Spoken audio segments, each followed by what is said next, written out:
Opening sequences should follow the structure of a movie in itself. It should have a beginning, development, and ending, all of which should reflect the overall arc of the movie. A good opening will prepare the audience for the movie's tone and kick off the rest of the events in a domino effect. Take Lord of War.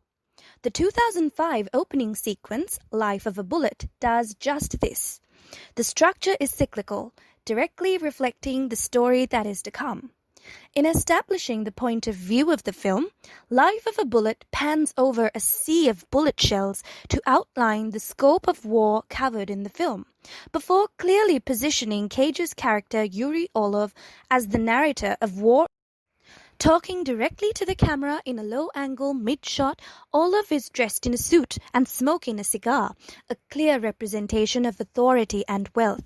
It also gives the audience insight into who the protagonist is of this film and enforces his ideology as the first and therefore the most influential opinion.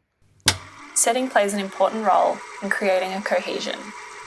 In this case, the setting reinforces the previously mentioned cyclical nature of the entire film. Yuri Orlov stands in a street with smoke billowing behind him. The street is certainly familiar to the setting at the end of the sequence, which in turn mirrors the end of the film.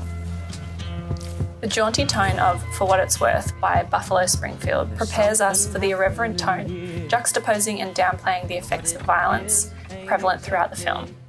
The scene only introduces us to one of the major characters, Orlov, but by following the life of a single bullet on a larger-than-life scale, as it's manufactured, shipped and used, the film chooses to highlight the focus of the relationship between the weaponry and their users, rather than the relationship between human characters.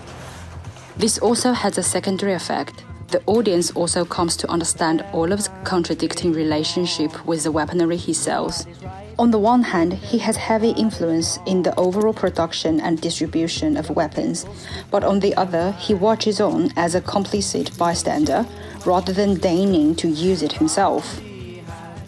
The sequence uses time progression to develop a relationship between the audience and the bullet, creating a deeper sense of anticipation for where the bullet will go in the sequence, and indeed the plot of the film itself.